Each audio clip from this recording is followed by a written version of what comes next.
وَإِنَّهُ لَتَذْكِرَةٌ لِّلْمُتَّقِينَ وَإِنَّا لَنَعْلَمُ أَنَّ مِنكُم مُّكَذِّبِينَ وَإِنَّهُ لَحَسْرَةٌ عَلَى الْكَافِرِينَ وَإِنَّهُ لَحَقُّ الْيَقِينِ فَسَبِّحْ بِاسْمِ رَبِّكَ الْعَظِيمِ. إن الحمد لله نحمده ونستعينه ونستغفره ونعوذ بالله من شرور أنفسنا ومن سيئات أعمالنا من يهده الله فلا مضل له ومن يضلل فلا هادي له وأشهد أن لا إله إلا الله وحده لا شريك له وأشهد أن محمدا عبده ورسوله يا أيها الذين آمنوا اتقوا الله حق تقاته ولا تموتن إلا وأنتم مسلمون يا أيها الناس اتقوا ربكم الذي خلقكم من نفس واحدة وخلق منها زوجها وبث منهما رجالا كثيرا ونساء واتقوا الله الذي تساءلون به والأرحام إن الله كان عليكم رقيبا يا أيها الذين آمنوا اتقوا الله وقولوا قولا سديدا يصلح لكم أعمالكم ويغفر لكم ذنوبكم ومن يطع الله ورسوله فقد فاز فوزا عظيما أما بعد فإن خير الحديث كتاب الله وخير الهدي هدي محمد صلى الله عليه وسلم وشر الأمور محدثاتها وكل محدثة بدعة وكل بدعة ضلالة وكل ضلالة في النار. قال تعالى يسألونك عن الأهلة قل هي مواقيت للناس والحج وليس البر بأن تأتوا البيوت من ظهورها ولكن البر من اتقى وأتوا البيوت من أبوابها واتقوا الله لعلكم تفلحون. سورہ بقرہ کی آیت نمبر 199 189 اللہ رب العزت ارشاد فرما رہے ہیں کہ یسألونک عن الأہلہ، وہ آپ سے سوال کرتے ہیں نئے چاندوں کے بارے میں. قل، آپ کہہ دیں، ہی مواقیت للناس والحج، کہ یہ چاند لوگوں کے وقت معلوم کرنے کا ذریعہ ہیں، والحجی، اور حج کا وقت معلوم کرنے کا ذریعہ ہیں.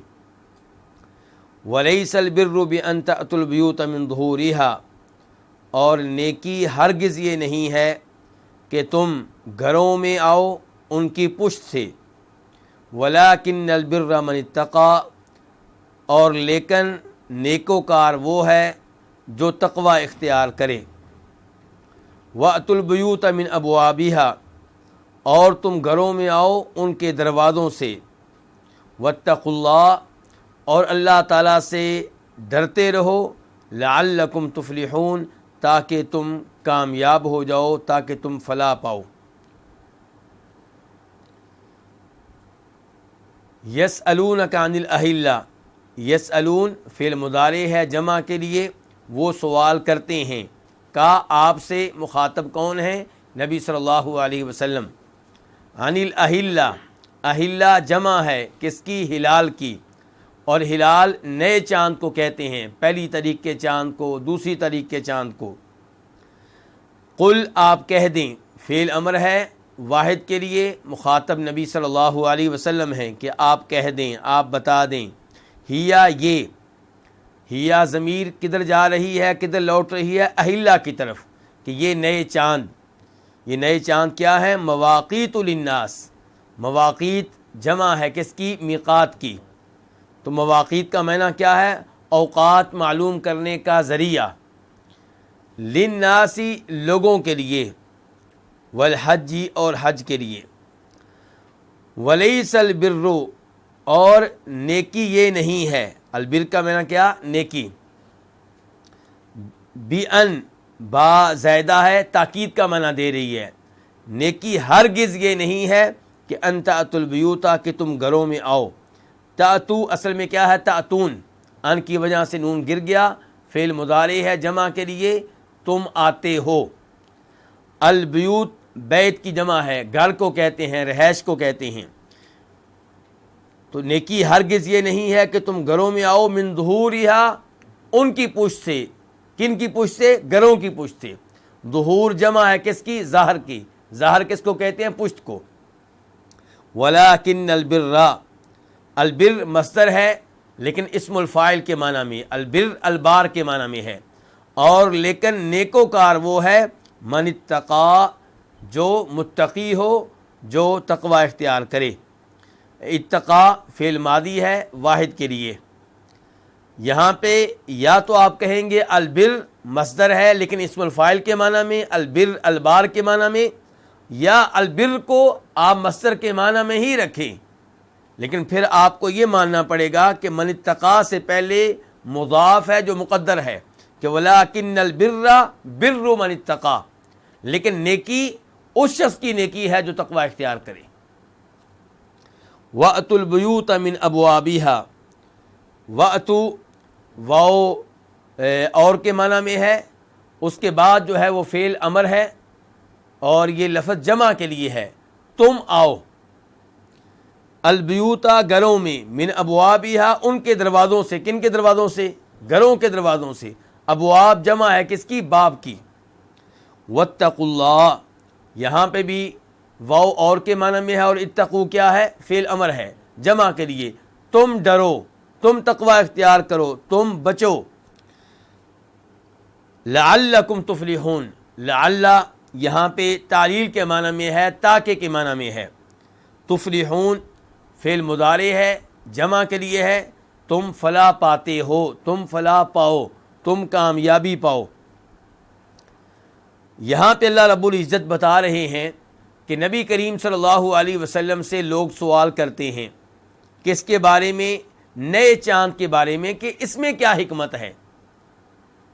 چاند ہلال کے بارے میں بتا چکا ہوں، اس چاند کو کہتے ہیں جو نیا چاند ہو، پہلی تاریخ کا، دوسری تاریخ کا۔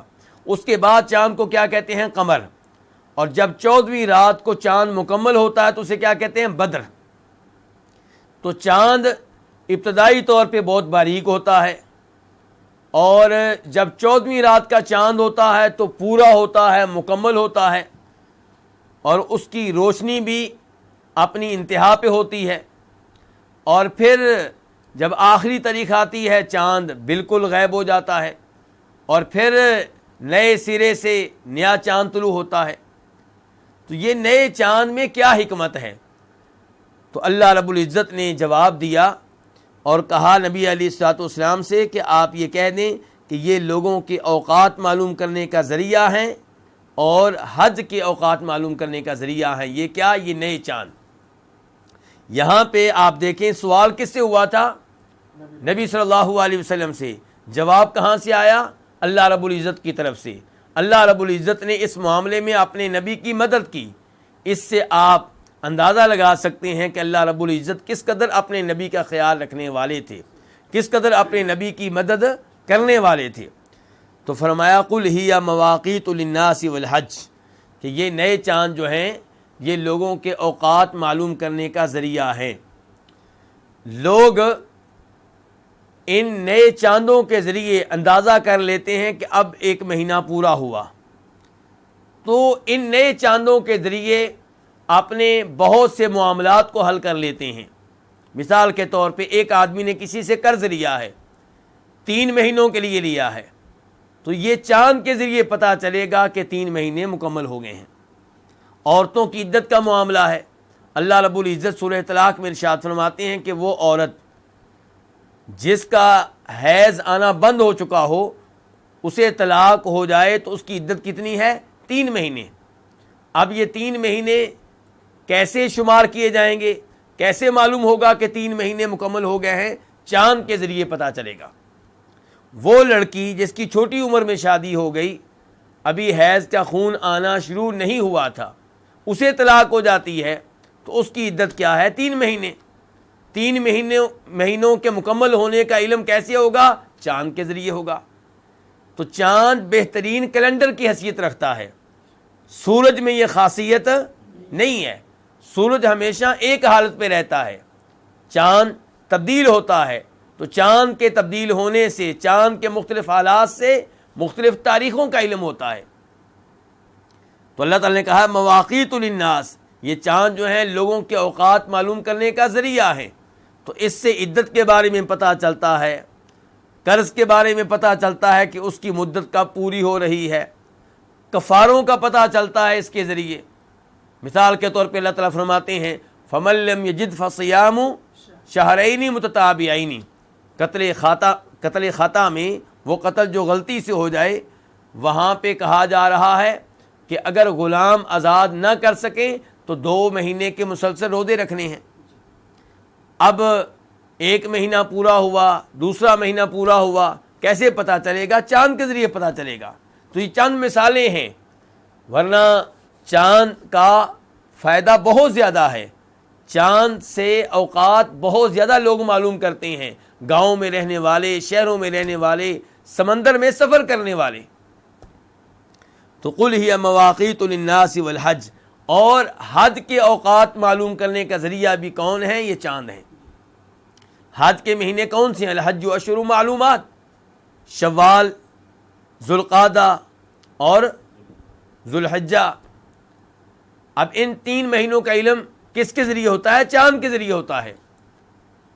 رمضان کا مہینہ شروع ہوا، پھر جب نیا چاند نظر آئے گا تو پتہ چلے گا کہ اب شوال کا مہینہ شروع ہو گیا ہے، یعنی کہ حج کے مہینے شروع ہو گئے ہیں۔ پھر نیا چاند نظر آئے گا تو حج کا دوسرا مہینہ شروع ہو گیا ہے، ذوالقعدہ۔ پھر چاند نظر آئے گا تو حج کا تیسرا مہینہ شروع ہو گیا ہے، کون سا؟ ذوالحجہ۔ وَلَيْسَ الْبِرُّ بِأَن تَأْتُوا الْبُيُوتَ مِن ظُهُورِهَا، اور نیکی ہرگز یہ نہیں ہے کہ تم گھروں میں ان کی پوچھتے آؤ، لیکن نیکوکار وہ شخص ہے جو تقوی اختیار کرے۔ ان الفاظ کا پہلے الفاظ سے کیا تعلق ہے؟ پہلے اللہ تعالی نے بتایا کہ چاند جو ہیں یہ لوگوں کے اوقات معلوم کرنے کا ذریعہ ہے اور حج کے اوقات معلوم کرنے کا ذریعہ ہے۔ اس کے بعد اللہ رب العزت ایک ایسی رسم کا تذکرہ کر رہے ہیں جس کا تعلق حج سے تھا۔ وہ رسم کیا تھی؟ براء بن عازب رضی اللہ تعالیٰ عنہ روایت کرتے ہیں، اور اس حدیث کو امام بخاری اپنی صحیح میں لے کر آئے ہیں۔ وہ کہتے ہیں کہ یہ الفاظ اللہ تعالیٰ نے انصاریوں کے بارے میں نازل کیے ہیں، ہمارے بارے میں نازل کیے ہیں۔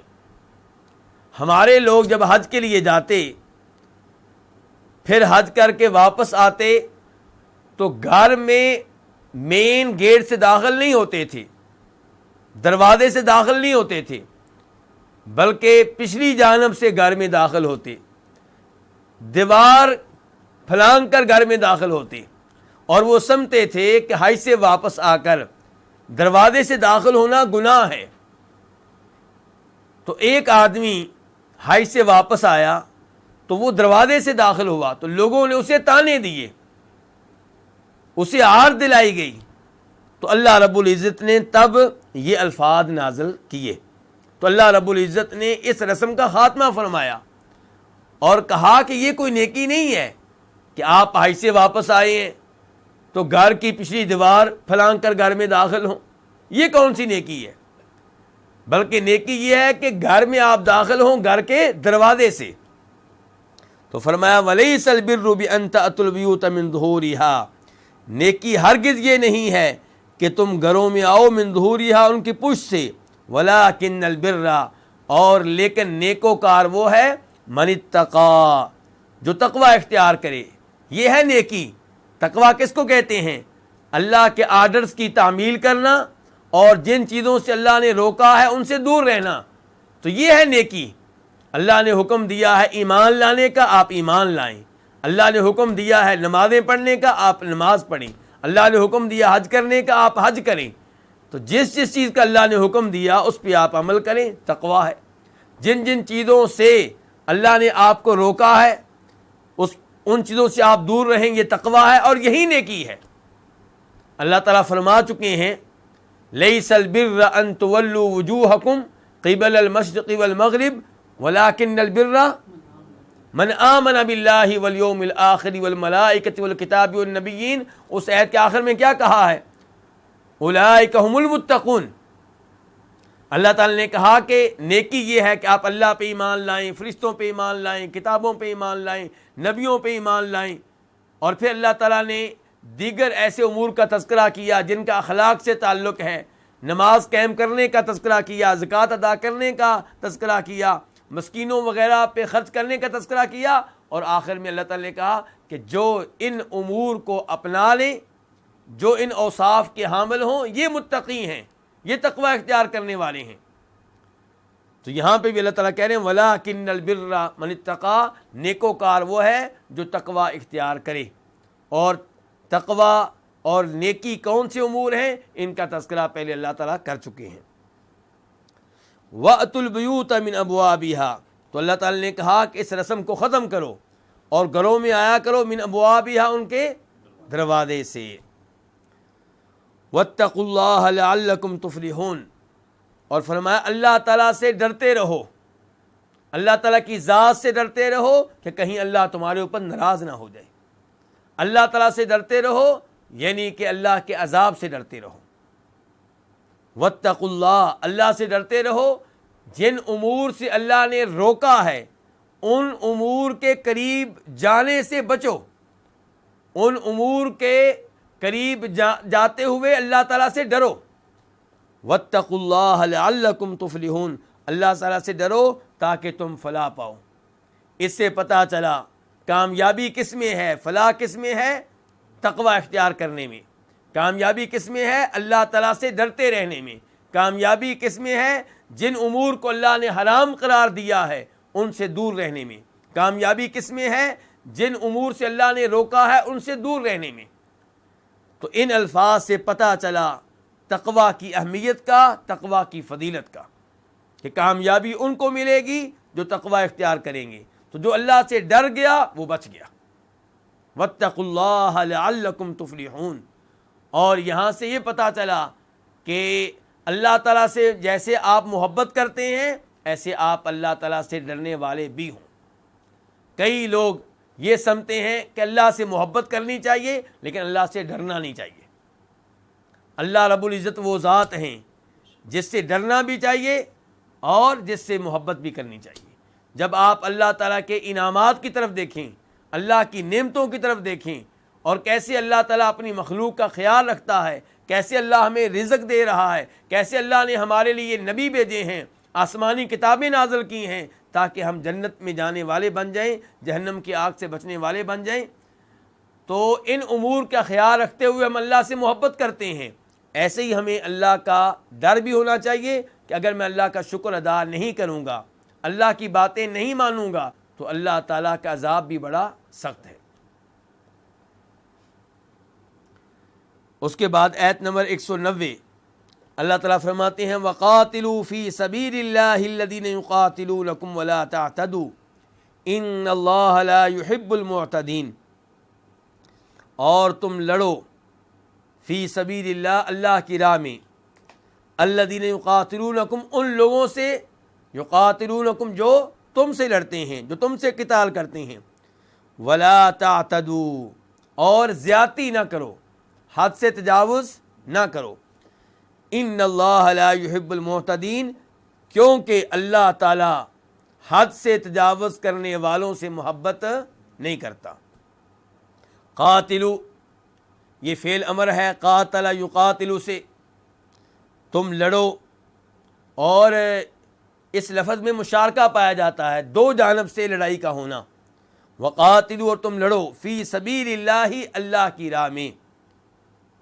سبیل راستے کو کہتے ہیں، اس کی جمع کیا آتی؟ سبل. الذین، ان لوگوں سے، الذین اسم موصول ہے جمع کے لیے، اس کا واحد کیا ہوتا ہے؟ الذی. ان لوگوں سے، یقاتلون، جو قتال کرتے ہیں، جو لڑتے ہیں تم سے. یقاتلون یہ فعل مضارع ہے، یہ جمع کے لیے ہے. قاتلو اور یقاتلون یہ ایک ہی لفظ سے ماخوذ ہیں. تو قاتلو فعل امر ہے اور یقاتلون فعل مضارع ہے. وہ قتال کرتے ہیں، وہ لڑتے ہیں، کم تم سے، ولا تعتدوا اور تم زیادتی نہ کرو، حد سے تجاوز نہ کرو، لا نہیں کے لیے ہے، روکنے کے لیے ہے، تعتدوا اصل میں کیا تھا؟ تعتدون، نون اس کے آخر میں تھا، وہ نون گر گیا ہے لا کی وجہ سے، تو یہ بنیادی طور پہ کیا ہے؟ فعل مضارع ہے جمع کے لیے، لا داخل ہوا تو معنی کیا ہو گیا؟ لا تعتدوا، تم زیادتی نہ کرو، حد سے تجاوز نہ کرو۔ ان اللہ لا يحب المعتدین، یہ جملہ یہاں پہ تعلیل کی حیثیت رکھتا ہے، وجہ بیان کرنے کے لیے ہے کہ زیادتی نہ کرو، کیوں؟ کیونکہ اللہ تعالیٰ زیادتی کرنے والوں سے محبت نہیں کرتا۔ تو انا بے شک کا معنی دیتا ہے، یقیناً کا معنی دیتا ہے، تاکید کا معنی دیتا ہے، لا یحب محبت نہیں کرتا، یہ لا نفی کے لیے ہے، نہیں کے لیے نہیں، یہ نہیں ہے کہ محبت نہ کرو، بلکہ لا یحب محبت نہیں کرتا، خبر دی جا رہی ہے۔ تو یہ فعل مضارع ہے، واحد کے لیے محبت نہیں کرتا۔ المعتدین، کن سے محبت نہیں کرتا؟ زیادتی کرنے والوں سے، حد سے تجاوز کرنے والوں سے۔ المعتدین جمع ہے اور اس کا واحد کیا ہے؟ المعتدی، اعتدا یعتدی سے، تو المعتدین حد سے تجاوز کرنے والے، زیادتی کرنے والے۔ اس آیت کی تفسیر کی طرف آتے ہیں، وَقَاتِلُوا فِي سَبِيلِ اللَّهِ الَّذِينَ يُقَاتِلُونَكُمْ، اس آیت میں اللہ تعالیٰ مسلمانوں کو قتال کا حکم دے رہے ہیں، لڑنے کا حکم دے رہے ہیں، کن لوگوں سے؟ جو مسلمانوں سے لڑتے ہیں۔ وَقَاتِلُوا فِي سَبِيلِ اللَّهِ، اللہ کی راہ میں۔ اس سے پتہ چلا کہ قتال میں، جہاد میں اخلاص ضروری ہے، اللہ کی راہ میں لڑنا ہے، اللہ کے دین کے لیے لڑنا ہے، اللہ کی شریعت کے دفاع میں لڑنا ہے، اللہ کے نبی علیہ الصلوۃ والسلام کے دفاع میں لڑنا ہے، اللہ تعالیٰ کی توحید کے دفاع میں لڑنا ہے۔ لڑنے کا مقصد شہرت نہ ہو، لڑنے کا مقصد ریاکاری نہ ہو، لڑنے کا مقصد یہ نہ ہو کہ لوگ کہیں کہ یہ بہت بہادر آدمی تھا۔ نبی علیہ الصلوۃ والسلام سے سوال کیا گیا کہ ایک آدمی ریاکاری کے لیے لڑتا ہے، ایک آدمی حمیت اور تعصب کے لیے لڑتا ہے، ان میں سے کون ہے جو اللہ کی راہ میں لڑنے والا ہے؟ ان میں سے کون ہے جس کا جہاد درست ہے؟ تو آپ نے ارشاد فرمایا تھا کہ جو اس لیے لڑے کہ اللہ کا کلمہ بلند ہو جائے، وہ ہے جو اللہ کی راہ میں جہاد کر رہا ہے۔ تو اس لیے قتال کرنے والے، جہاد کرنے والے جب بھی یہ عظیم عمل سر انجام دیں تو اپنی نیت کو صاف کر لیں، خالص کر لیں، ورنہ اتنا بڑا کارنامہ کہ آپ نے اپنی جان دے دی لیکن آپ کو اس کے بدلے میں جنت نہ ملے، اللہ کی رضا نہ ملے، اس سے بڑی ہلاکت کیا ہوگی؟ تو جہاد جب بھی کیا جائے اللہ کو راضی کرنے کے لیے، اللہ کے دین کے دفاع کے لیے، اللہ کے نبی کے دفاع کے لیے صلی اللہ علیہ وسلم۔ اور تم لڑو اللہ کی راہ میں ان لوگوں سے جو تم سے لڑتے ہیں۔ یہ الفاظ کہ ان سے لڑو جو تم سے لڑتے ہیں، یہ لڑائی پہ آمادہ کرنے کے لیے ہیں، لڑائی پہ ابھارنے کے لیے ہیں کہ وہ تم سے لڑتے ہیں، جبکہ تم مسلمان ہو، تم حق پہ ہو، وہ باطل پہ ہیں، وہ تمہارے اوپر حملے کرتے ہیں، تم سے لڑتے ہیں، تم کیوں نہیں لڑتے ہو؟ تم بھی لڑو، تم بھی جہاد کرو۔ تو یہ الفاظ جہاد پہ آمادہ کرنے کے لیے ہیں۔ وَلَا تَعْتَدُوا، اور تم زیادتی نہ کرو۔ اس جملے کا معنی اور مفہوم کیا ہے؟ اس بارے میں دو قول ہیں۔ پہلا قول یہ ہے کہ تم زیادتی نہ کرو، یعنی کہ تم لڑائی میں پہل نہ کرو، لڑائی میں پہل نہ کرو۔ جن علماء کرام نے ان الفاظ کا یہ مفہوم مراد لیا ہے، وہ کہتے ہیں کہ شروع میں حکم یہی تھا کہ مسلمانوں کو لڑائی میں پہل کرنے کی اجازت نہیں تھی۔ جب کافر لڑیں، حملہ کریں، جوابی طور پہ مسلمانوں سے کہا گیا کہ اب تم بھی میدان میں آ جاؤ، لیکن پہل کرنے کی اجازت نہیں ہے۔ پھر یہ الفاظ منسوخ ہو گئے، کینسل ہو گئے۔ کیسے کینسل ہوئے؟ ان آیات سے جن آیات میں اللہ تعالیٰ نے کافروں سے مطلق طور پہ لڑائی کا حکم دیا۔ مثال کے طور پہ اللہ تعالیٰ کہتے ہیں قاتل الذین لا یؤمنون باللہ ولا بالیوم الآخر، ان لوگوں سے لڑو جو اللہ پہ ایمان نہیں لاتے، جو آخرت پہ ایمان نہیں لاتے۔ یہاں پہ اللہ نے یہ نہیں کہا کہ ان سے تب لڑو جب وہ لڑائی میں پہل کریں، یہاں پہ اللہ نے مطلق طور پہ کہا ہے کہ تم ان سے لڑو۔ ایسے اللہ تعالیٰ فرماتے ہیں یا ایھا الذین آمنوا قاتلوا الذین یلونکم من الکفار، اے ایمان والو ان کافروں سے لڑو جو تمہارے قریب ہیں۔ تو یہاں پہ بھی اللہ تعالیٰ نے مطلق طور پہ قتال کا حکم دیا ہے، یہ نہیں کہا کہ وہ کافر اگر تمہارے اوپر حملہ کریں، لڑائی میں پہل کریں، تب تم ان سے لڑو۔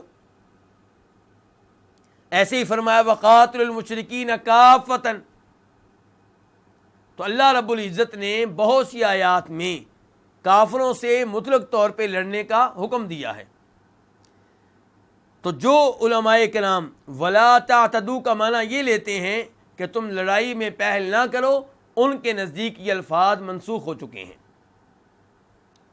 دوسرا ان الفاظ کا معنی مفہوم یہ ہے کہ اللہ نے کہا کہ اللہ کی راہ میں ان سے لڑو جو تم سے لڑتے ہیں، پھر کہا ولا تعتدوا، لیکن لڑائی میں تم نے زیادتی نہیں کرنی۔ کیا مطلب؟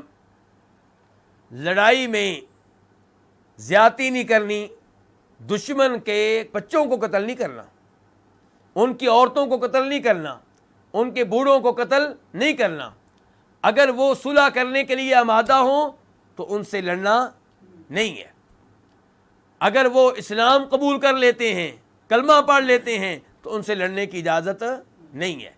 اگر آپ ان سے کوئی معاہدہ کر لیتے ہیں تو معاہدے کی خلاف ورزی کرنے کی اجازت نہیں ہے۔ اور اس بارے میں باقاعدہ ایک حدیث ہے جسے امام مسلم اور دیگر ائمہ حدیث اپنی اپنی کتب حدیث میں لے کر آئے ہیں۔ بریدہ صحابی ہیں، وہ روایت کرتے ہیں نبی صلی اللہ علیہ وسلم سے کہ آپ نے ارشاد فرمایا تھا ان لوگوں سے جو جہاد کے لیے جا رہے تھے، لڑنے کے لیے جا رہے تھے، کہ اللہ کے نام سے جہاد کرو اور اللہ کی راہ میں جہاد کرو۔ اس کے بعد آپ نے کہا کہ دشمن سے قتال کرتے ہوئے، لڑتے ہوئے خیانت نہیں کرنی، بدعہدی نہیں کرنی، کسی کا مسئلہ نہیں کرنا، یعنی کہ قتل کرتے ہوئے اس کے ناک کو، اس کے کانوں کو کاٹ دینا، یہ کام نہیں کرنا۔ اور اسی حدیث میں آپ نے کہا تھا کہ دشمن کے بچوں کو قتل نہیں کرنا۔ تو یہ مطلب ہے ولا تعتدوا کا، اور یہی صحیح بات ہے کہ ولا تعتدوا کا مطلب یہ ہے کہ لڑائی میں حد سے تجاوز نہیں کرنا، لڑائی کرتے ہوئے زیادتی نہیں کرنی۔ اور جب آپ یہ مفہوم مراد لیں گے تو پھر آپ نسخ کے قول سے بھی بچ جائیں گے۔ پھر آپ کو یہ نہیں کہنا پڑے گا کہ یہ الفاظ منسوخ ہو چکے ہیں، کینسل ہو چکے ہیں۔ اس میں کوئی شک و شبہ نہیں کہ اللہ رب العزت نے قرآن میں کئی آیات کو منسوخ کیا، اور ہمارا اس پہ ایمان ہے، ہم ان لوگوں میں سے نہیں ہیں جو نسخ کے منکر ہیں۔ اللہ تعالیٰ فرماتے ہیں ما ننسخ من آیت او ننسها نأتی بخیر منها او مثلها، کہ جب ہم کسی آیت کو منسوخ کر دیں تو ہم اس جیسی کوئی آیت لے کر آتے ہیں یا اس سے بہتر لے کر آتے ہیں۔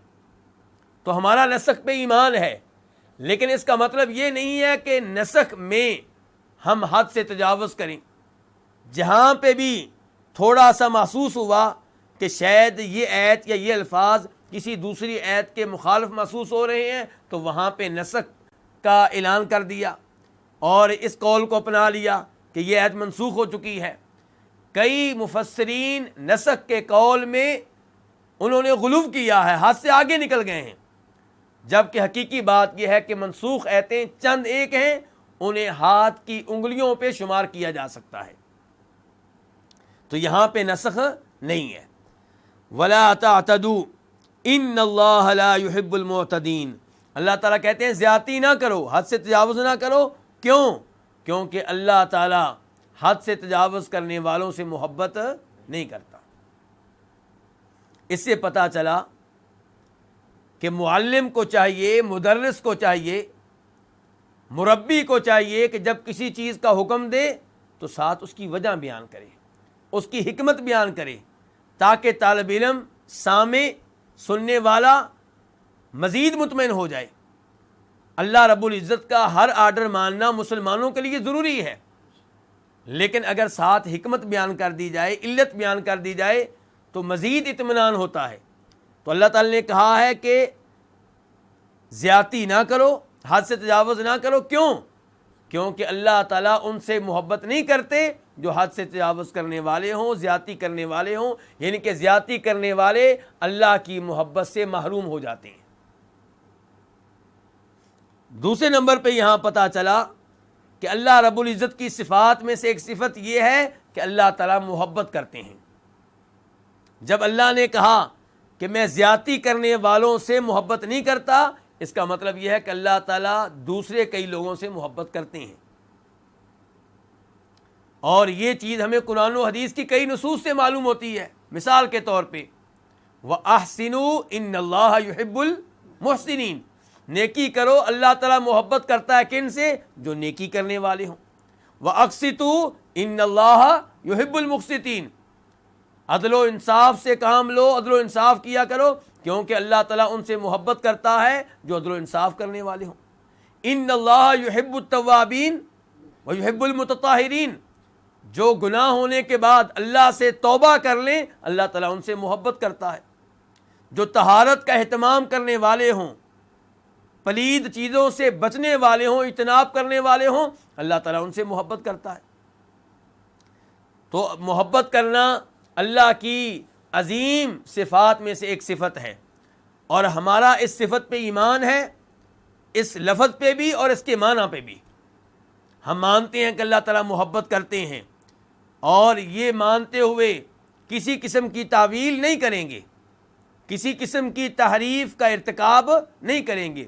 افسوس سے کہنا پڑتا ہے بہت سے گمراہ فرقوں نے اللہ تعالیٰ کی کئی ایک صفات کا انکار کیا، ان میں سے ایک صفت یہ بھی ہے، اور جو اس لفظ کو مانتے ہیں وہ اس کا معنی نہیں مانتے۔ آپ اشاعرہ کو لے لیں، وہ کہتے ہیں کہ اللہ تعالیٰ محبت کرتا ہے، لیکن محبت کا معنی کیا ہے؟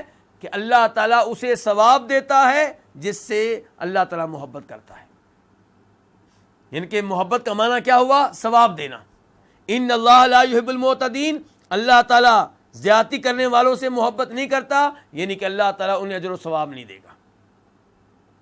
ہمارے نزدیک کیا ہے کہ اللہ نے کہہ دیا کہ میں محبت کرتا ہوں، تو جن کے بارے میں کہہ دیا اللہ تعالیٰ ان سے حقیقی طور پہ محبت کرتے ہیں، اور محبت کے نتیجے میں وہ لوگ جن سے اللہ محبت کرتے ہیں انہیں اللہ تعالیٰ اجر و ثواب بھی دیتے ہیں، دیگر انعامات سے بھی نوازتے ہیں۔ تو ان اللہ لا یحب المعتدین، اللہ تعالیٰ زیادتی کرنے والوں سے محبت نہیں کرتا۔ اس سے اللہ تعالیٰ کی صفت کا پتہ چل رہا ہے، صفت محبت کا۔ اور ان الفاظ سے یہ بھی پتہ چلا کہ انسان کو چاہیے کہ انسان ان بندوں میں شامل ہونے کی کوشش کرے جن سے اللہ تعالیٰ محبت کرتا ہے، اور ان جرائم اور ان گناہوں سے بچے جن کی وجہ سے انسان اللہ کی محبت سے محروم ہو جاتا ہے۔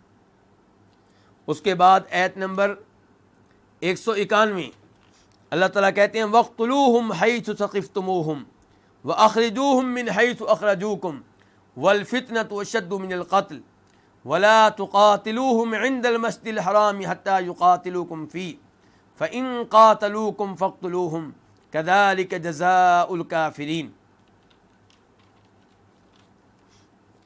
اور انہیں قتل کرو جہاں بھی تم ان کو پاؤ، وَأَخْرِجُوهُمْ مِنْ حَيْثُ أَخْرَجُوكُمْ، اور انہیں نکالو جہاں سے انہوں نے تمہیں نکالا تھا، وَالْفِتْنَةُ أَشَدُّ مِنَ الْقَتْلِ، اور فتنہ قتل سے زیادہ بڑھ کر ہے، اور فتنہ قتل سے زیادہ سنگین ہے۔ وَلَا تُقَاتِلُوهُمْ عِنْدَ الْمَسْجِدِ الْحَرَامِ حَتَّى يُقَاتِلُوكُمْ فِيهِ، اور تم ان سے مسجد حرام کے ہاں قتال نہ کرو، لڑائی نہ کرو، یہاں تک کہ وہ تم سے لڑائی کریں فیہ، اس میں۔ فَإِنْ قَاتَلُوكُمْ، پس اگر وہ تم سے لڑائی کریں، اگر وہ تم سے قتال کریں، فَاقْتُلُوهُمْ، تو تم ان کو قتل کرو۔ كَذَلِكَ جَزَاءُ الْكَافِرِينَ، اسی طرح بدلہ ہے کافروں کا۔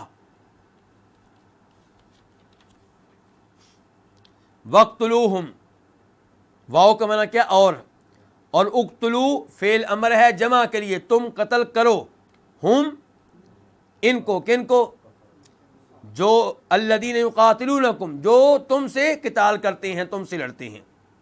حیث ظرف زمان ہے، ظرف مکان ہے، حیث ثقفتموہم، جہاں بھی تم ان کو پاؤ، جس جگہ تم ان کو پاؤ۔ تو ثقفتموہم یہ اصل میں کیا ہے؟ ثقفتم، واو ثقفتم اور ہم کو ملانے کے لیے ہے، ورنہ اصل میں کیا ہے؟ ثقفتم۔ تو ثقفتم فعل ماضی ہے جمع کے لیے، کیا معنی ہے؟ تم نے پایا، تم پاؤ، ہم انہیں۔ وَأَخْرِجُوهُمْ، اخرجو یہ بھی فعل امر ہے، تم نکالو، ہم ان کو، من حیث، حیث ظرف مکان ہے، من حیث اخرجوکم، جہاں سے انہوں نے تمہیں نکالا۔ اخرجو فعل امر تھا اور اخرجو فعل ماضی ہے، وہ بھی جمع کے لیے، وہ بھی جمع کے لیے۔ الفتنۃ اشد من القتل، الفتنہ کا معنی کیا ہوتا ہے؟ آزمائش میں ڈالنا، امتحان میں ڈالنا۔ تو الفتنۃ اشد، اشد زیادہ سخت ہے، زیادہ بڑھ کر ہے، زیادہ سنگین ہے، یہ اس میں تفضیل ہے۔ فتنہ زیادہ بڑھ کر ہے، کس سے زیادہ بڑھ کر ہے؟ قتل سے۔ ولا تقاتلوہم، لا تقاتلو، لا نہیں کے لیے ہے، تقاتلو اصل میں فعل مضارع ہے، اصل میں کیا تھا؟ تقاتلون، نون کے ساتھ، لا کی وجہ سے نون گر گیا۔ ولا تقاتلو، اور تم قتال نہ کرو، تم لڑائی نہ کرو، ہم ان سے، عند المسجد الحرام، مسجد حرام کے پاس۔ مسجد حرام وہ مشہور و معروف مسجد جو کہاں ہے؟ مکہ میں ہے۔ حتی یقاتلوکم فی، یہاں تک کہ وہ تم سے قتال کریں۔ حتی حرف غائط ہے، کب تک تم ان سے مسجد حرام کے پاس قتال نہ کرو؟ جب تک کہ وہ تم سے اس میں قتال نہ کریں۔ یقاتلو اصل میں کیا تھا؟ یقاتلون، یہاں پہ بھی نون گر گیا، اور یقاتلون وہ قتال کریں، وہ قتال کرتے ہیں، کم تم سے، فی اس میں، کس میں؟ مسجد حرام میں۔ فَإِن قَاتَلُوكُمْ، ان شرطیہ ہے اگر کے معنی میں، پس اگر قاتلوکم وہ تم سے کیا کریں؟ قتال کریں۔ قاتلو یہ بھی جمع کے معنی میں ہے۔ فَاقْتُلُوهُمْ، تو تم انہیں قتل کرو۔ فا کے بعد کیا ہے؟ اقتلو، یہ وہی فعل امر ہے جس کا پہلے بھی تذکرہ ہو چکا ہے۔ کذالک، اسی طرح، جزاء سزا ہے، بدلہ ہے، کن کا؟ الکافرین، یہ جمع ہے کس کی؟ کافر کی۔ کافر اسم فاعل ہے، کفر کرنے والا۔ اللہ رب العزت یہاں پہ قتل کرنے کا حکم دے رہے ہیں، کن کو؟ جو مسلمانوں سے قتال کرتے ہیں، جو مسلمانوں سے لڑتے ہیں۔ فرمایا ان کو قتل کرو جہاں بھی تم ان کو پاؤ، اور ان کو نکالو جہاں سے انہوں نے تم کو نکالا تھا۔ کفار نے نبی علیہ الصلوۃ والسلام اور آپ کے ساتھیوں کو کس شہر سے نکالا؟ مکہ سے نکالا۔ تو اللہ رب العزت کہتے ہیں کہ تم بھی ان کو اب وہاں سے نکالو۔ چنانچہ سن 9 ہجری میں جب حج ہوا، اور حج کے امیر کون تھے؟ ابو بکر صدیق رضی اللہ تعالی عنہ، تو اس حج میں نبی علیہ الصلوۃ والسلام کے حکم سے یہ اعلان کیا گیا کہ براءۃ من اللہ ورسولہ الی الذین عاہدتم من المشرکین فسیحوا فی الارض 4 اشہر واعلموا انکم غیر معجز اللہ وان اللہ مخزی الکافرین۔ سورہ توبہ کی ابتدائی 5 آیتیں حج کے دوران پڑھی گئیں، اور لوگوں کو بتا دیا گیا کہ اللہ رب العزت مشرکین سے لا تعلق ہیں، اور انہیں 4 مہینے کی مہلت دی جاتی ہے۔ 4 مہینے یہ آزادی سے یہاں پہ رہ سکتے ہیں، 4 مہینوں کے بعد اگر یہ مکہ میں نظر آئے تو انہیں قتل کیا جائے گا۔ تو یہ اعلان کر کے انہیں مکہ سے نکلنے کا حکم دے دیا گیا۔ 5ویں آیت میں اللہ تعالیٰ کہتے ہیں فَإِذَا انسَلَخَ الْأَشْهُرُ الْحُرُمُ فَاقْتُلُوا الْمُشْرِكِينَ حَيْثُ وَجَدتُّمُوهُمْ وَخُذُوهُمْ وَاحْصُرُوهُمْ وَاقْعُدُوا لَهُمْ كُلَّ مَرْصَدٍ، کہ جب یہ 4 مہینے گزر جائیں، یہ مدت گزر جائے، تو پھر ان کو جہاں بھی پاؤ قتل کرو، ان کا گراؤ کرو اور ان کے لیے گھات لگا کر بیٹھو۔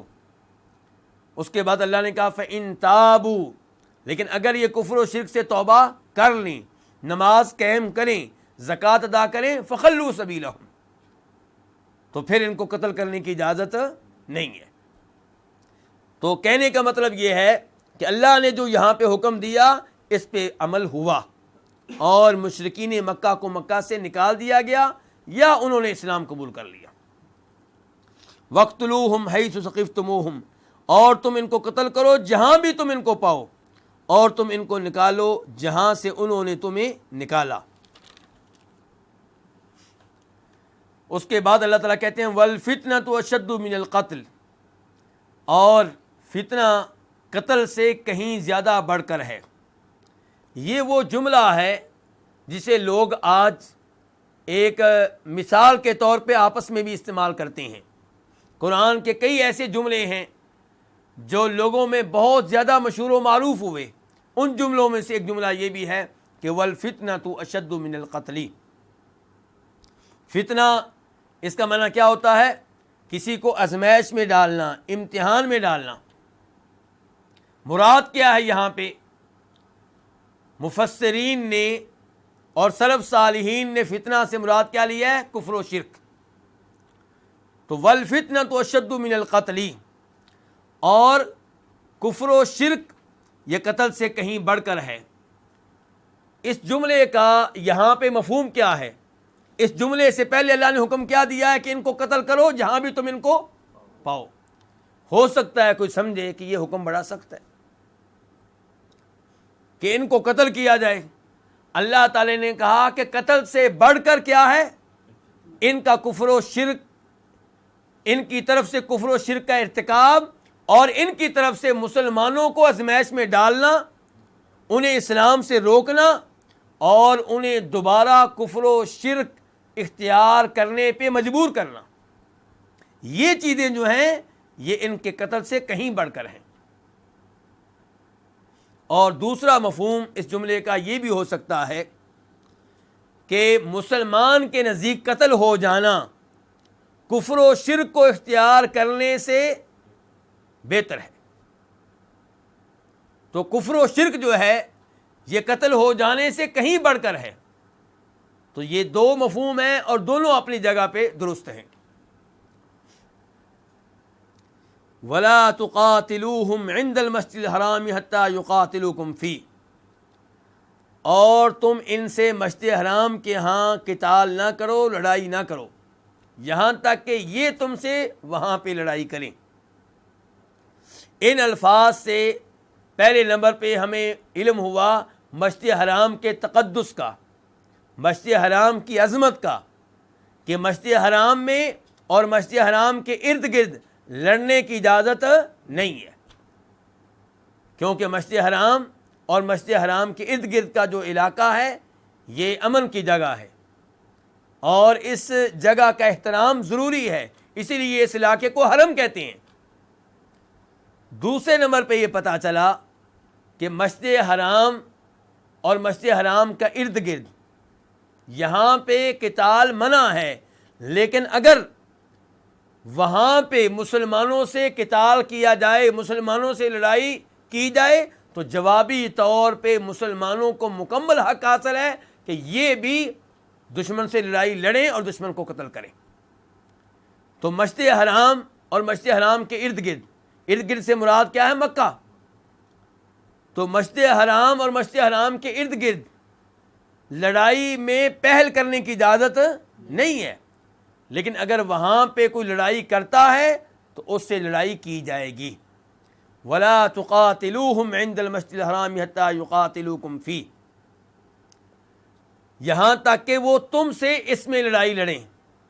اس میں کس میں؟ مکہ میں۔ فَإِن قَاتَلُوكُمْ، پس اگر وہ تم سے لڑائی لڑے، فَاقْتُلُوهُمْ، تو انہیں قتل کرو۔ اور نبی علیہ الصلوۃ والسلام نے اس پہ عمل کیا۔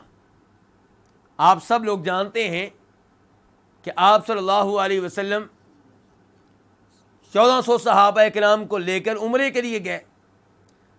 مکہ کے قریب حدیبیہ کے مقام پہ آپ نے پڑاؤ ڈالا تاکہ مکہ والوں سے مذاکرات کیے جائیں اور انہیں مطمئن کیا جائے کہ ہم لڑنے کے لیے نہیں آئے، ہم پرامن طور پہ عمرہ کرنا چاہتے ہیں، طواف کرنا چاہتے ہیں، ہمیں اجازت دو۔ اس کام کے لیے آپ نے اپنا سفیر کس کو مقرر کیا؟ جناب عثمان ابن عفان رضی اللہ تعالیٰ عنہ کو۔ وہ مکہ میں داخل ہوئے، مذاکرات کرتے رہے۔ دوسری جانب مسلمانوں میں یہ افواہ پھیل گئی کہ جناب عثمان ابن عفان کو اہل مکہ نے قتل کر دیا۔ تو نبی علیہ الصلوۃ والسلام نے ان صحابہ کرام سے جو عمرے کے لیے آئے تھے، لڑنے کے لیے نہیں آئے تھے، ان سے آپ نے بیعت لی اس بات پہ کہ ہم عثمان کا بدلہ لیں گے اور بدلہ لیے بغیر واپس نہیں جائیں گے۔ دوسرے لفظوں میں مکہ والوں نے جناب عثمان کو قتل کیا ہے تو ہم ان سے لڑیں گے۔ تو یہ لڑائی کہاں ہوگی؟ مکہ میں ہوگی۔ تو آپ نے صحابہ کرام سے اس معاملے میں بیعت لی، لیکن بعد میں پتہ چلا کہ جناب عثمان کو شہید نہیں کیا گیا، قتل نہیں کیا گیا، اور پھر آپ نے ان سے لڑائی نہیں کی، بلکہ بعد میں آپ کے مابین اور ان کے مابین صلح ہوئی۔ آپ نے ہر ممکن کوشش کی کہ مسلمان کفار سے لڑائی نہ لڑیں۔ آپ نہیں چاہتے تھے کہ آپ اور ان کے مابین مکہ میں لڑائی ہو، لیکن جب آپ کو یہ اطلاع ملی کہ جناب عثمان کو شہید کیا گیا ہے، تب آپ نے لڑنے پہ بیعت لی اور لڑنے کے عزم کا اظہار کیا۔ فَإِن قَاتَلُوكُمْ فَاقْتُلُوهُمْ، پس اگر وہ تم سے قتال کریں، تم سے لڑیں، تو تم ان کو قتل کرو۔ كَذَلِكَ جَزَاءُ الْكَافِرِينَ، اسی طرح بدلہ ہے کن کا؟ کافروں کا، یعنی کہ ایسی سزا دی جائے گی کن کو؟ کافروں کو۔ فَإِنِ انْتَهُوا فَإِنَّ اللَّهَ غَفُورٌ رَحِيمٌ، آیت نمبر 192۔ پس اگر وہ باز آ جائیں، وہ رک جائیں، تو یقیناً اللہ تعالیٰ بخشنے والا ہے، نہایت رحم کرنے والا ہے۔ فَإِن، ان شرطیہ ہے اگر کے معنی میں۔ فَإِنِ انْتَهُوا، انتہو یہ کیا ہے؟ فعل ماضی جمع کے لیے۔ اگر وہ باز آ جائیں، وہ رک جائیں۔ فَإِنَّ اللَّهَ، ان تاکید کے لیے ہے، یقیناً کے معنی میں، بے شک کے معنی میں۔ غفور، بہت بخشنے والا، رحیم، نہایت رحم کرنے والا۔ اس آیت کی تفسیر کیا ہے؟ اللہ تعالیٰ فرما رہے ہیں پس اگر یہ باز آ جائیں، کس چیز سے باز آ جائیں؟ کفر و شرک سے۔ اگر یہ باز آ جائیں لوگوں کو دین اسلام قبول کرنے کے عمل سے روکنے سے، یہ روکتے ہیں لوگوں کو دین اسلام سے، توحید سے، تو اگر یہ اس سے باز آ جائیں، اگر یہ مسلمانوں سے لڑنے سے باز آ جائیں، تو بے شک اللہ تعالیٰ بخشنے والا ہے، نہایت رحم کرنے والا ہے۔ تو اگر یہ کفر و شرک سے توبہ کرتے ہیں، ظلم سے توبہ کرتے ہیں، دین اسلام قبول کرتے ہیں، ایمان قبول کرتے ہیں، تو اللہ تعالیٰ ان کے ماضی کے گناہ معاف کر دے گا۔ فَإِنَّ اللَّهَ، تو بے شک اللہ تعالیٰ غفور، بہت بخشنے والا ہے، رحیم، نہایت رحم کرنے والا ہے۔ یہ دونوں اللہ کے ناموں میں سے نام ہیں، اور ان دونوں سے اللہ کی دو صفات کا علم ہوتا ہے۔ پہلی اللہ کی صفت کیا ہے؟ کہ اللہ تعالیٰ بخشنے والا ہے، مغفرت کرتا ہے، تو مغفرت کرنا یہ اللہ کی صفت ہے۔ اور دوسرے نام سے پتہ چلا کہ اللہ تعالیٰ رحمت کرتا ہے، تو رحمت کرنا اللہ کی صفت ہے۔ اور ہم ان دونوں صفات کو مانتے ہیں بغیر کسی تعویل کے، بغیر کسی تحریف کے۔ افسوس سے کہنا پڑتا ہے کہ گمراہ فرقوں نے یہاں پہ بھی تعویل کی اور کہنے لگے کہ رحمت کا مطلب کیا ہے؟ اللہ تعالیٰ کا انعام کرنا یا انعام کرنے کا ارادہ کرنا۔ صفت رحمت کو حقیقی معنوں میں قبول کرنے کے لیے تیار نہیں ہے۔ اس کے بعد آیت نمبر 193 اللہ تعالیٰ فرماتے ہیں وَقَاتِلُوهُمْ حَتَّى لَا تَكُونَ فِتْنَةٌ وَيَكُونَ الدِّينُ لِلَّهِ فَإِنِ انْتَهُوا فَلَا عُدْوَانَ إِلَّا عَلَى الظَّالِمِينَ وَقَاتِلُوهُمْ اور تم ان سے قتال کرو، تم ان سے لڑائی لڑو، حتیٰ یہاں تک کہ لا تکون فتنہ کوئی بھی فتنہ باقی نہ رہے، وَيَكُونَ الدِّينُ لِلَّهِ اور دین کس کا ہو جائے؟ اللہ کا ہو جائے۔ فَإِنِ انْتَهُوا پس اگر وہ بعد آ جائیں، فَلَا عُدْوَانَ إِلَّا عَلَى الظَّالِمِينَ تو نہیں زیادتی کرنا الا مگر ان پہ جو ظلم کرنے والے ہوں۔ قاتلوہم، قاتلو کیا ہے؟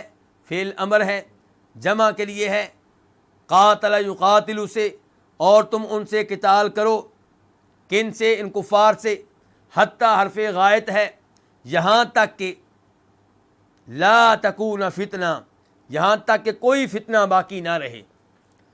لا تکون، تکون کیا ہے؟ فعل مضارع، اس کے اوپر کیا داخل ہوا ہے؟ لا نفی کا، اور تکون اصل میں کیا تھا؟ تکونو، لیکن چونکہ لا تکون سے پہلے حتیٰ آیا ہے تو اس لیے اب کیا پڑھتے ہیں؟ منصوب پڑھتے ہیں، لا تکونا فتنہ، یہاں تک کہ کوئی فتنہ باقی نہ رہے، وَيَكُونَ الدِّينُ اور یہاں تک کہ دین ہو جائے کس کے لیے؟ اللہ تعالیٰ کے لیے۔ فَإِنِ انْتَهُوا، ان شرطیہ ہے اگر کے معنی میں، انتہوا یہ گزر چکا ہے کہ اگر وہ باز آ جائیں، فلا عدوان، عدوان نہیں زیادتی کرنا، یہ مصدر ہے، ادا یعدو سے نہیں زیادتی کرنا ہے، الا علی الظالمین مگر ان پہ جو ظلم کرنے والے ہیں۔ الظالمین ظالم کی جمع ہے، ظالم کس کو کہتے ہیں؟ ظلم کرنے والے کو۔ تو اللہ رب العزت نے اس آیت میں بیان کیا کہ تم ان سے قتال کرو، ان سے لڑائی لڑو، کب تک؟ یہاں پہ اللہ نے دو چیزیں بیان کی، نمبر ایک جب تک کہ کوئی فتنہ باقی ہے تب تک ان سے لڑائی ہوتی رہے گی، نمبر دو اس وقت تک لڑائی ہوتی رہے گی جب تک کہ اللہ کا دین غالب نہ ہو جائے۔ تو لڑائی جاری رہے گی فتنے کے اختتام تک، لڑائی جاری رہے گی اللہ کے دین کے غالب ہونے تک۔ تو فرمایا وقاتلوہم، تم ان سے قتال کرو یہاں تک کہ فتنہ باقی نہ رہے، اور فتنے سے مراد پھر کیا ہے؟ کفر و شرک، اور لوگوں کو کفر و شرک کرنے پہ مجبور کرنا، اور انہیں دین توحید سے روکنا، ان کو آزمائش میں ڈالنا۔ کفار نبی علیہ الصلوۃ والسلام کے زمانے میں مسلمان ہونے والے لوگوں کو آزمائش میں ڈالا کرتے تھے، انہیں تنگ کیا کرتے تھے، انہیں عذاب دیا کرتے تھے، انہیں قیدی بنا لیا کرتے تھے۔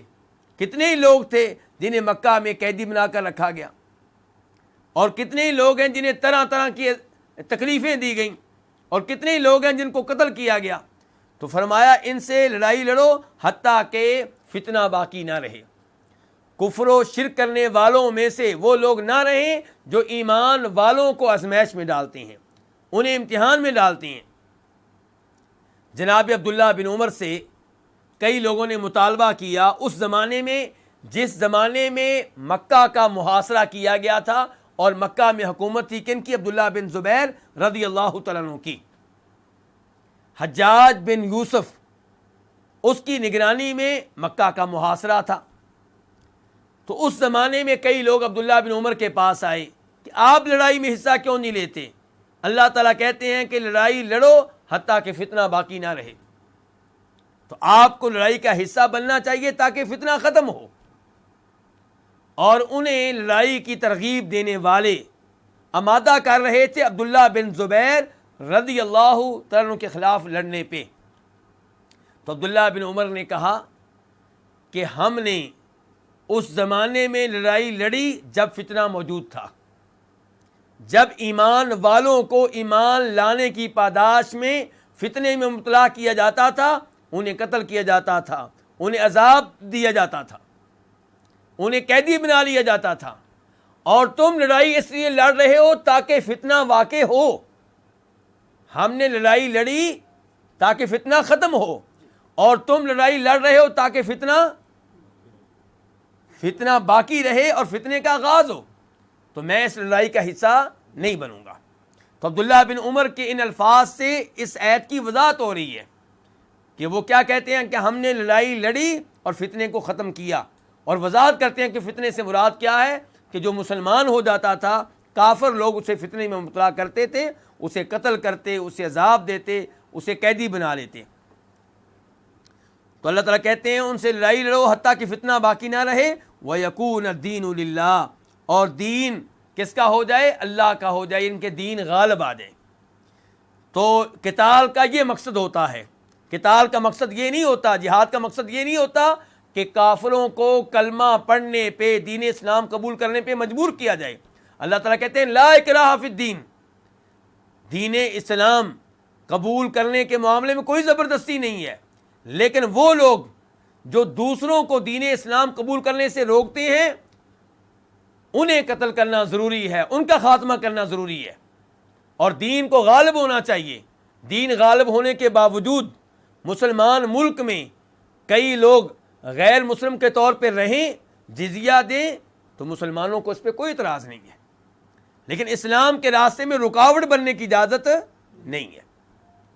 فَإِنِ انتَهُوا، پس اگر وہ باز آ جائیں کس سے؟ کفر و شرک سے اور مسلمانوں سے قتال کرنے سے، فَلَا عُدْوَانَ إِلَّا عَلَى الظَّالِمِينَ، تو نہیں ہے زیادتی کرنا مگر ان پہ جو ظلم کرنے والے ہوں۔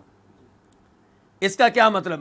اس کا مطلب یہ ہے کہ اب یہ لوگ کفر و شرک سے باز آ گئے، تو اب جو ان سے لڑے گا وہ کیا کرے گا؟ وہ ان پہ ظلم کرے گا، اور جو ظلم کرے گا اسے سزا ملے گی۔ فلا عدوان الا علی الظالمین، پھر سزا اسی کو ملے گی جو ان پہ ظلم کرنے والا ہوگا۔ تو اللہ رب العزت نے یہاں پہ گویا کہ وارننگ دی ہے کہ جب یہ لوگ کفر و شرک ترک کر دیں اور فتنہ نہ بنیں، مسلمانوں سے قتال ترک کر دیں، تو اب ان سے لڑنے کی اجازت نہیں ہے۔ جو اب ان سے لڑے گا وہ ان پہ ظلم کرے گا، اور جو ظلم کرے گا اسے سزا ملے گی۔ اللہ رب العزت سے دعا ہے کہ اللہ تعالی ہمیں قرآن حکیم صحیح معنوں میں سمجھنے کی توفیق عنایت فرمائے، اور قرآن حکیم کی صحیح معنوں میں تفسیر جاننے کی توفیق دے، اور اس پہ عمل پیرا ہونے کی توفیق دے۔